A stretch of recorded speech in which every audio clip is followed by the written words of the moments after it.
Do you consider yourself to be deeply empathetic? If you do, then you definitely want to stick around and listen to the conversation that we're going to have today with Rachel. Thank you, Rachel, for being here. You are so welcome. I am glad to be here. I love talking about all things empaths and sensitive people. So, yeah, thanks for having me. You're welcome. And thank you to those who are either watching or listening to us today. Rachel Hudson is a certified life coach, as well as a yoga and meditation teacher and a Reiki master. And my name is Mandi Gardner. I'm the founder of Holistic Evolution Shala. I am a trauma informed Ashtanga yoga teacher, as well as a DBT skills coach. I teach women who are recovering from trauma how to stay calm so that they can overcome addiction and build supportive relationships. So, Mandy, I know absolutely nothing about DBT. I would love to know all the things. However, I'm going to get you to just describe, first of all, how you got into it, what it is, and how we can learn more or use it ourselves. Awesome. I'm excited to share with you. But DBT, or Dialectical Behavior Therapy, is something that is quite unique. I had done CBT, or traditional talk therapy, or cognitive behavior therapy, for over 15 years. And as much as there was value in that, it did not teach me new skills on how to behave and communicate differently in my relationships. So I kept exhibiting old bad behaviors that were damaging to relationships, right?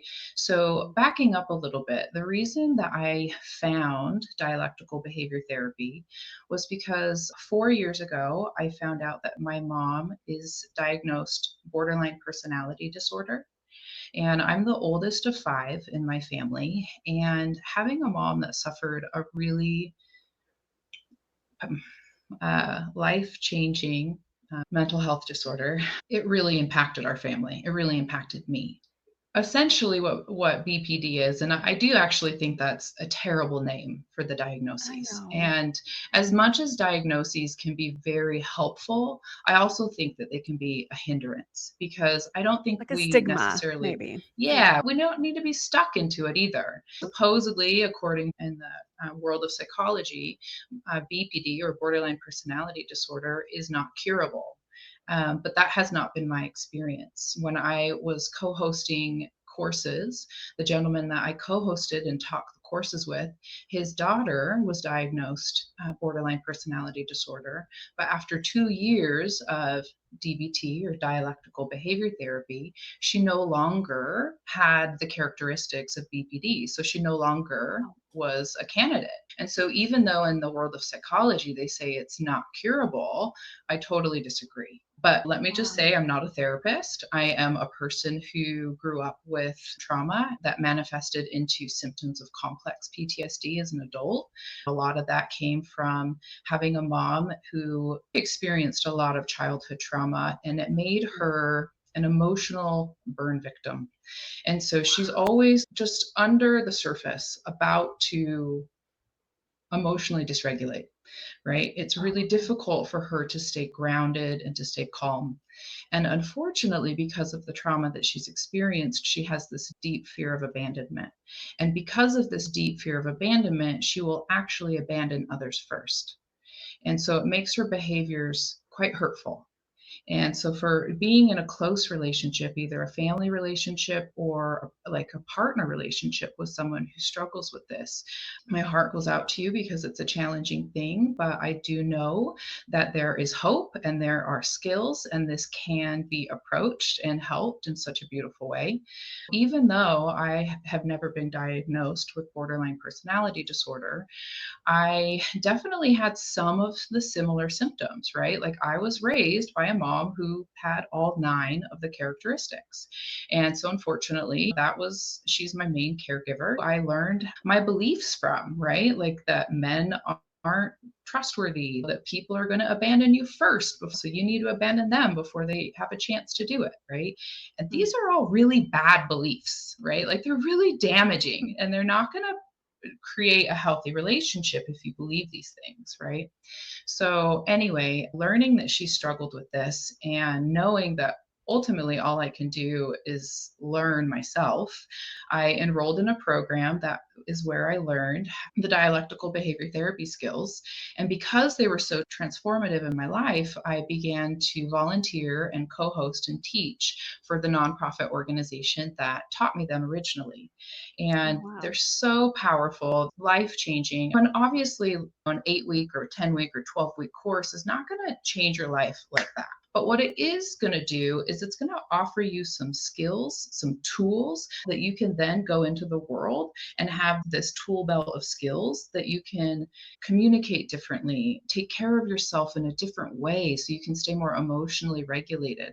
So that way you can express your true feelings and desires in a really grounded way and not being in this state of heightened emotion where it's really difficult to get our point across. Does that answer your question? Yeah. I honestly think that DBT or dialectical behavior therapy should be taught to everybody. I think that they should teach it in junior high and high school. I like to call them fundamental life skills. I I was really just going to do. say life skills. They really are. How Oh, to if get through life and manage your emotions and communicate, all the basic things that not everybody gets. A lot of right. people don't get it. So the dialectic is understanding that two seemingly opposing ideas are true at the same time. Okay. Now, that helps us when we're struggling with these cognitive distortions, such as, so when we get triggered and we go into emotion mind, we can go into black and white thinking. We can go into all or nothing thinking, right? We can go into this catastrophizing where just Yeah. everything is a huge, major deal, right? We turn this tiny little molehill into a huge mountain. We can minimize good things, we can maximize bad things, right? Like these cognitive distortions can cause a lot of damage in our lives. And so meditation and mindfulness, right, are so helpful in catching ourselves like, oh, I'm triggered, right? Like I'm super upset, my mind's going wild. And then coming back to the dialectic and trying to come to this middle path, essentially. So I'll give you an example from my personal life, right? Sure. Because of my experiences, I get really sensitive when my partner is mad at me. If my partner is mad at me, it triggers me and I can't really handle it. And this is something I'm working on and I've gotten a lot better at. But in the past, if my partner is upset at me, I go into this extreme thinking of, oh my God, it's the end of the world. We're going to break up. I'm going to have to move out. I go into this like really bad, right? Advising almost Yes, yes. thoughts. I need to tell myself in those moments, the dialectic would be, he can be mad at me or frustrated with me or upset, and he can still love me. Like those two things can be true at the same time. And that's so important for our trauma brain to come to that middle ground. It's okay. He can be mad and he can still love me. And that helps to bring me back into my body and take me out of that crazy catastrophizing thinking. Wow. It does need to be taught everywhere because I think a lot of people do. I know that on a spectrum, a lot of us have had different types of trauma or we're really sensitive for one reason or another. But I think that is so beautiful. Like, it doesn't have to be catastrophic thinking, just like what you said. That's cool. Yeah, and the meditation and the mindfulness help to catch us when we're triggered because Yeah. sometimes we don't know. We don't Yeah, even realize. We're we don't just know that in the we're grips doing of it. anger or this mental cycling and we don't even recognize like, oh my gosh, I'm super triggered right now. And that's something that I've had to learn and I know that most of us that's probably a thing, right? We're here having this conversation because it's so important for us to take And I notice of these think things. some say it's the mirror. Judith Orloff says it's mirror neuron system. Like we just have a heightened mirror neuron system, or complex PTSD, or probably a little bit of everything. So, with sensitive people or empaths, do you have any simple skills or techniques that you would suggest to somebody who's really sensitive? Yes. The number one skill that you could take away from dialectical behavior therapy is radical acceptance.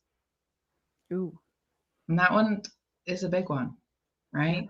Because a lot of times when we're upset and we have all these negative emotions, it's because we are judging that things should be different, right? We're It judging that shouldn't be things this should be way. different and they shouldn't be this way, right? We're making these judgments like life shouldn't be this way, it shouldn't be this hard, right? And that disagreeing right there, that's causing us pain. And what Yeah. happens when you can shift gears and you can just sit in radical acceptance? So, for example, with my mom, I had to radically accept that she may never want to get help. And that was something that was really hard for me. I wanted to demand that she go to therapy and that she Don't you enroll see? in a program, right? Like, you need to do this, and this isn't just for you, this is for all of us. And like, all my judgments are being poured out onto her on what I think she has to do. And her life is her own life. She gets to do what she pleases. And so, if she never gets help, am I always going to be upset? And that's a No. choice, right? And so I have to realize that if I want peace in my heart, I have to just accept the fact that she may never get help. The beautiful thing about life is sometimes it works out because guess what? She's actually getting a lot of help right now and she's doing really good. And I'm so proud of her. That's But this has been amazing. a long road. And there was lots of years that she was not willing to look at any of that stuff. And she finally is. Whether that was had anything to do with me or not, I have no clue, but I'm just grateful that she's doing it for herself. Radical acceptance, I think, is really important. This is also part of the dialectic Okay. is radically accepting it is what it is, but still wanting to make change, wanting to put efforts towards improvement. So accepting that things are the way that they Okay. are, but still wanting to put forth effort to make a positive change. But having both of that, having a balance and not letting it get out of balance. I love the balance piece because I think again that's just what the meditation also it's always going to be a little bit up and down, but it's just not going to be as wildly up and down as it could be or as it maybe once was in the past. You can reach me at rachelkhudson.com and your website is once again. It's holisticevolutionshala.com. Will Thank do. you so Oh, much thank and you, Rachel. thank you.